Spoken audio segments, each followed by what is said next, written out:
Welcome, everybody, to the Gospel Talks podcast, where we help Christians all over the world become more effective in relational evangelism and discipleship. My name is George Binoka. I'm your host. And as a guest with me today is Pastor Joel Mosier. He is a pastor in Cypress, Texas, which is in the Houston area. And he's got a wonderful ministry there. It's actually a bit of it's got that big international flavor, doesn't it? Your church there. Yes, it does. George, good to see you again. Thanks for having me. Good to see you too, brother. Thank you so much for being here. We're going to jump right into a kind of heavy topic. It's kind of could be a controversial one, but cultural adaptation when it comes to reaching people with the gospel and discipleship. How do we relate to the culture around us? There's been many, many books written about this. So give us first of all, before we get started, give us a snapshot of your ministry at Grace Life and your involvement with the exchange. You're an exchange trainer. Tell the audience a little bit about that and your heart behind that. Yeah. I have been the pastor at Grace Life Baptist Church now for it'll be 13 years this coming Sunday. Will be my 13th year here. And God has been so kind to Grace Life. Over these past 13 years, we started off in a public school, middle school with 22 people our first Sunday, of which Wow. 6 of them were my family. Wow. And my wife was pregnant at the time. And so now here we are 13 years later. We built the building that we're in now. And God has kindly allowed us to reflect the city of Houston. So Houston is a majority city. That is, there's no one ethnic majority in Houston. And so Grace Life actually Grace Life does not reflect our zip code. We actually reflect the city of Houston. Wow. So what Houston is right now is what the United States is slated to become 2050, maybe a few years before that. And so because of that, we all on our screens when we sing, there's English on top, Spanish on the bottom, and then we try to sing at least one stanza, most of the songs in Spanish, and so then Spanish gets flipped on top. I'm not bilingual myself. I know enough Spanish to be dangerous. But that's it. That's where we are now. We are getting ready to plant a church in 2026, and so God willing, we will send one of our current elders. He and Lord willing, we'll have about 40 of our Grace Life folks who will be planting about 15, 20 minutes away from where we currently are. And that's been a 5-year prayerful dream, and now to the point where we're getting ready to see that church covenant together. And so looking forward to that. And then there's plenty more to be done beyond after that church plant. So we'll see where God leads us. But yeah, we're grateful for where Grace Life is, that we reflect the diversity of our city. And so even like this Sunday, we have a volunteer appreciation dinner. And this Sunday, we've named it Around the World, and everyone's going to bring their own ethnic food, dress in their ethnic garb, and we'll just enjoy each other's company that way this coming Sunday. So tell me, what are some of the ethnicities that comprise the Houston area? I mean, when you say you're a reflection of Houston, what does that look like practically? I'm guessing it's a little bit of everything, but what specific people groups? Yeah, if we want to break it down just generally, Grace Life is 40 to 45% Anglo. We are 35+% Latino. And then we're 15% African American, 5% Asian. In that Latino, if you wanted to break that out subcategory, I mean, there's 7 or 8 countries represented from that speak Spanish, whether it's Mexico, Spain, Colombia. I'm trying to think of other countries off the top of my head, but at least there's 7 or 8 countries that are represented from our Latino culture. And then from our African American brothers and sisters, there are some who are born and raised here, but then there are other brothers and sisters who are African who have since immigrated to the U.S. So that's kind of hopefully that's helpful there. Yeah, you actually wrote an article about the topic we're talking about today. And by the way, for those of you listening, I'll drop it in the description below, so you can look at the show notes and grab that article. But you mentioned that Houston has multiple layers of culture: Western, city, religious, community. How can somebody begin to identify the layers of culture in their own town or neighborhood the way you have in Houston? I mean, how did you even do all that when you got there? Yeah, I think first of all, it's not something I initially just like watched and observed and was able to identify it. But the longer I've been here, I've uh, been able to verbalize what those are. So when we say Western, we're not talking about Western culture as opposed to Eastern culture. We're talking about cowboy boots, hats, right? Right, right. Button up, Western wear, stuff like that. So how do you identify the various layers of culture in a given city? Um, Obviously, attire communicates. Um, so if you're in a small farming community, right, Mhm. and everybody is wearing overalls or they've got steel-toed shoes or something like that, I mean that's a culture in and of itself. I do think that let me say this, George. I think because I am in a majority city, and because this is the very first time that I've ever pastored where it wasn't 95% plus Anglo, all of a sudden I'm alert to these things. But I think even those brothers who are pastoring in communities that are 99% Anglo or 80 plus percent Latino, there are still a variety of cultures that are reflected in there. And it really takes just someone with a little bit of observational skills and then the ability to figure out the nuances there. Mhm. So, for me, Western culture shows up when it's rodeo week Yeah, down at NRG Center, right? yeah. And there's a big rodeo parade that marches through Tomball, which is a community next to us, and then into Cypress, and then I mean, literally people are riding horses down the middle of the street, and it's just part of what happens in the spring Mm. every year. And our school district that's their spring break is wrapped around that. So, anyways, that helps us identify Western culture in Houston. The religious culture can be identified because I literally will drive one major street over and I see a mosque being built there. And then on the road that I live off, if you go straight up, there's a Buddhist temple.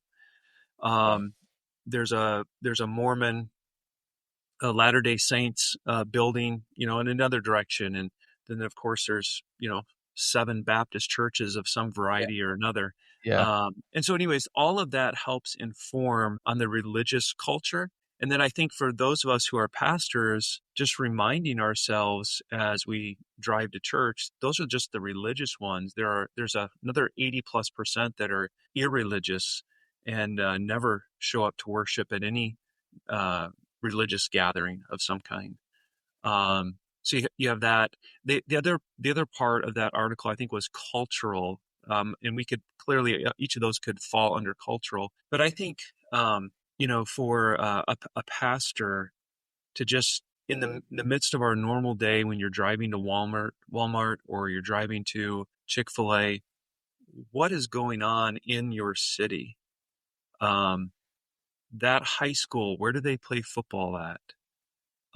What advertisements are on that billboard that's unique or local to my community? All of those are ways of nuancing what's specific and unique to your culture in that given city. You know, it sounds to me like you've had to kind of get out of your office a little bit and walk around the neighborhood, so to speak, which is most pastors coming out of seminary are told to pretty much stay in their office, study a lot.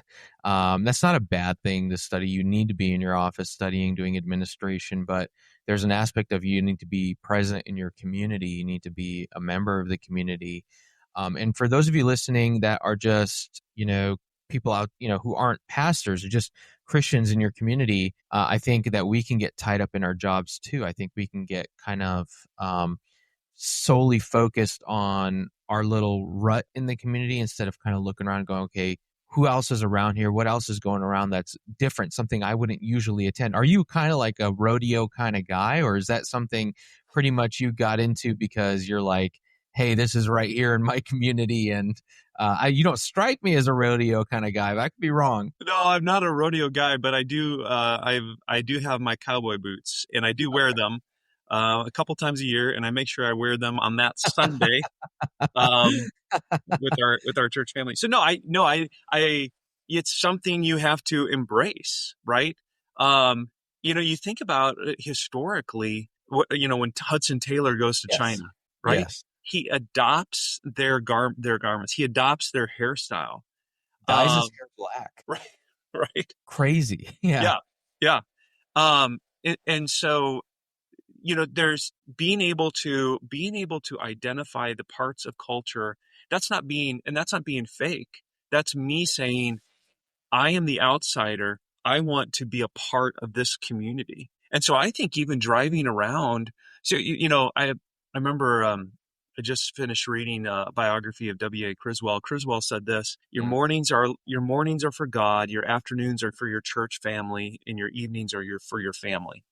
mm, And so that whole idea of getting out of our study, getting away from our laptop, mm. and engaging with our church family. And if you listen long enough and you ask enough questions, you'll begin to pick up on the culture that's reflected in your city. Yeah, I think so. I mean, if you're doing a straight demographic study, I think the thing you're looking for is language groups, because there isn't a stronger border between different cultures and tribes than language. I mean, because and heart language means a lot, but that helps you just identify which groups are present. But to actually go into those groups, you have to do what you're talking about there. So I mean, has all this effort to get into the culture and the community, has it been effective? Did it actually help you? Has it ever helped you connect relationally, spiritually with somebody that you could give like an example of? Absolutely. We're talking a lot about rodeos and things like that, but let me just talk about another cultural element. Um, my kids' bus stop, where all the parents hang out, and while the school bus is waiting or getting ready to pick the kids up. Those 10 to 15 minutes there allowed me and my wife to get to know Ken and Ashley. Ken was culturally Buddhist. Ashley had grown up in a Presbyterian home, but she was atheist. And so being culturally aware in that sense of just getting to know our neighbors at that bus stop then allowed us to engage relationally. And I won't go through all the details of that story, but that relationship began at a bus stop. It continued through the Bible study. We did the exchange because there were so many questions. We then went into the Gospel of John. And they started attending Grace Life even though they were not believers because they were curious. And probably 8 to 10 months later, they both confessed Christ. Wow. When we opened up our building here, that very first Sunday, Ken and Ashley were our very first two baptisms in this building. And so that's an example of entering into a culture that's unfamiliar with you, that's with me, and meeting people where they're at, beginning the relationship. And for us, it always starts with food, and then going into the Bible itself and the gospel. I mean, that's another big one is food. It's like a glue between different people. It just kind of glues a relationship. But anyway, we don't want to talk about food the whole time, but I love that. I love that example. So let's talk about navigating that religious difference. Like you're talking with a Buddhist and you're talking with an atheist. I mean, now that's a really kind of there are a lot of dynamics, and there had to have been a lot of dynamics in that Bible study. So you talk about, you've seen people, these different places of worship in your community and building rapport. What is noticing religious context? What kind of doors does that open? I mean, you would think the religious differences would actually shut doors that an atheist, a Buddhist, and a Christian couldn't have a conversation Yeah. with.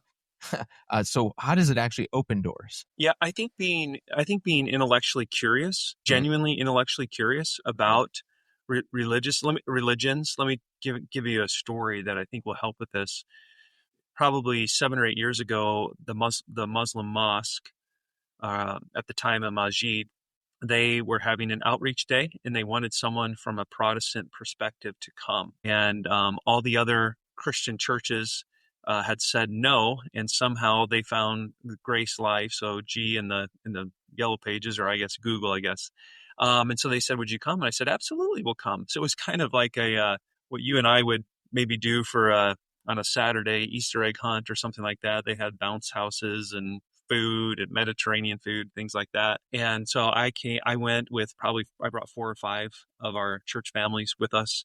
mm, And they asked me to say a word. And so I just, I said something publicly, but all it was an outdoor event that, it was their way of trying to get into the community. mm, That started off a relationship though. Let mm, me fast forward then another 4 to 5 years later. I am now talking with my neighbors who are Pakistani, mm. and they worship at that mosque. It is the month of Ramadan, and they say to my wife and I, Joel and Tara, would you break fast with us uh, Wow. at our mosque?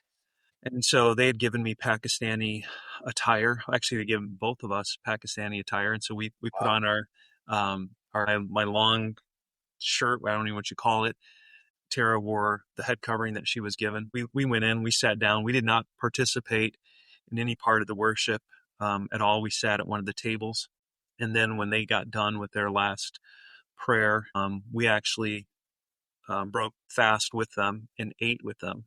And I Wow. told him, I called him by name. I said, I said, I've been fasting today too. I'm not fasting for the same reasons you're fasting. I said, I've actually been fasting because Jesus tells his followers that when you pray and when you fast. And I said, I've been fasting in the same way for some things that are on my heart. And one of the things was their salvation. Mm, So those are, now, how did I get that invitation? I got that invitation because I was intellectually curious enough to start asking questions about why do you do this, mhm, Nomi, and why do you do this during Ramadan, and why do you do this?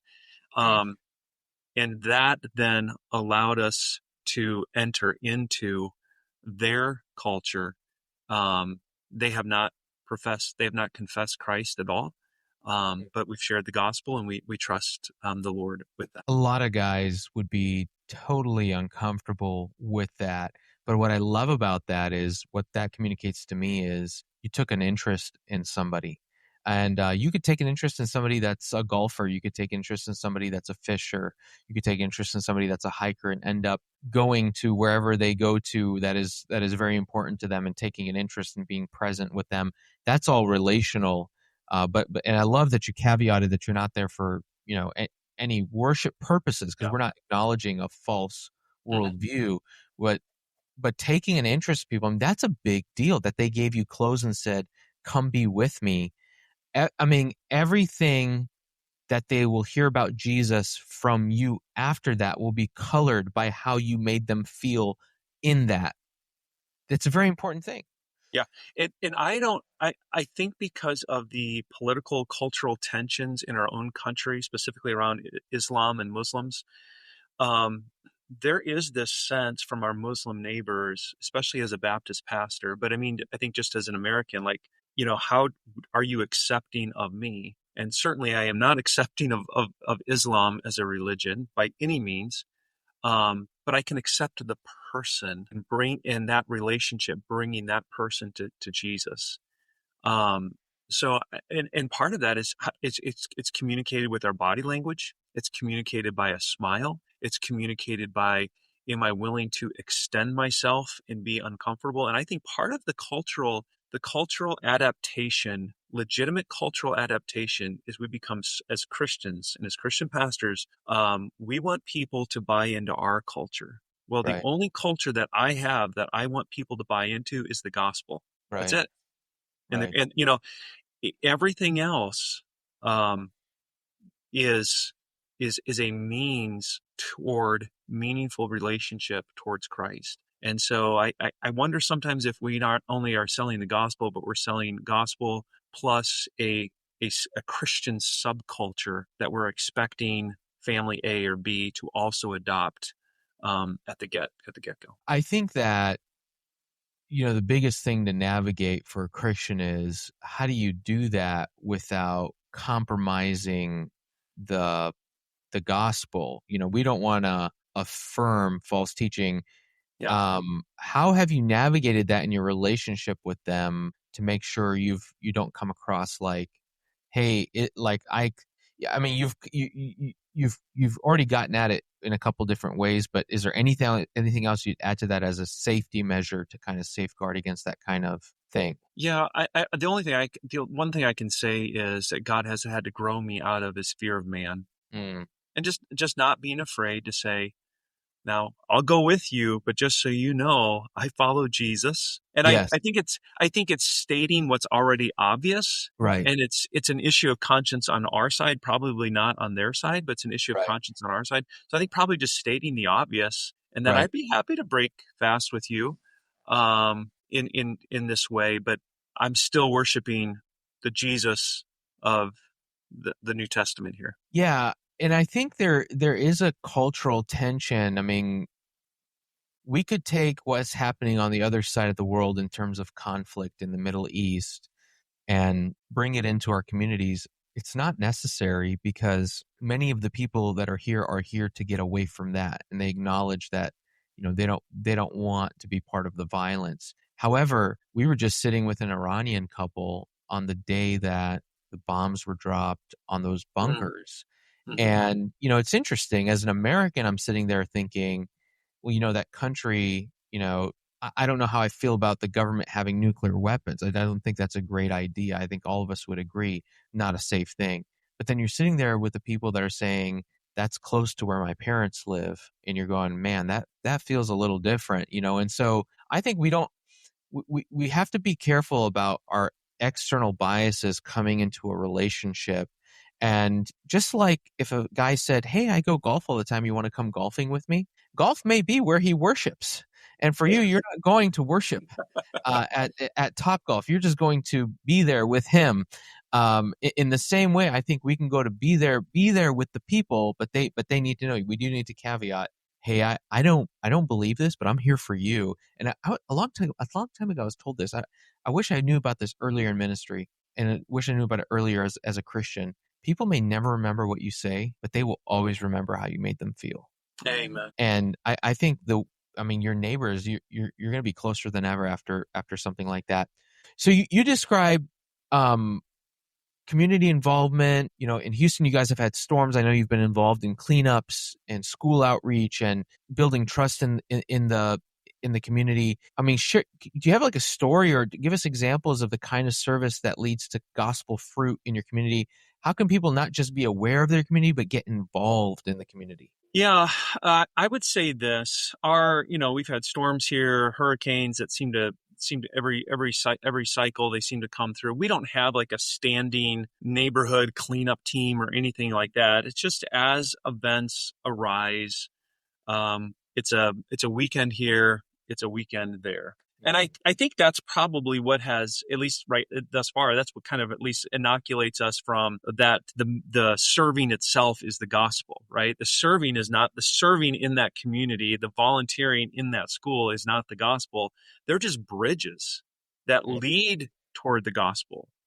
And so I'm trying to think if other than when we've helped clean up in storms, people visiting the church, things like that. That's been the extent of gospel ministry where we've offered, exchange Bible studies and things like that. So I can't think of a specific one, but I think in our context, it's just a matter of these are opportunities that lend to the gospel. And I think as a pastor, that's just my responsibility to remind us of that. George, can I say this about identifying culture within communities? We've talked a lot about Houston being international. I have no idea who's listening to this podcast, and they may be in a farming town in Kansas or in a rural town in Colorado. And And that's just, a mosque and a Buddhist temple just outside um, the fabric of what that community is like. I just spent time looking at our school district, our local school district's annual calendar. Th- Things like that are an insight into what that community values. Why did they place the spring break there and not here? Why did they put that winter break in there? Um, all these types of things, the driving by on a Friday night and seeing a football stadium filled. um, I think all of these various pieces, I think if we just pull back and stop and think for a little bit, they're windows into what the community values, and therefore at least what I need to be aware of as I'm seeking to minister in that given culture. And so and hopefully that's helpful besides just kind of the international illustrations that I've used here this afternoon. Guessing most people don't think to look at the district's, the school district's calendar and do that kind of digging, but I love that because, I mean, if there are people out there willing to dig to that level of detail to make financial investment, shouldn't we be willing to dig to that level of detail to do spiritual investment? I think even looking at your city's budget to understand where the city is going and what does it invest in and what are the initiatives that are important to it, those kind of things are really important things, and figure out how you can encourage police officers, first responders, different people in the community. Even I know it's surprising to me how many people don't think about reaching the politicians in their community. I mean, they need encouragement too. I mean, instead of calling our representatives and just complaining, what if we called as Christians and said, "Hey, I'd like to pray for you. How can I pray for you?" Just something simple like that.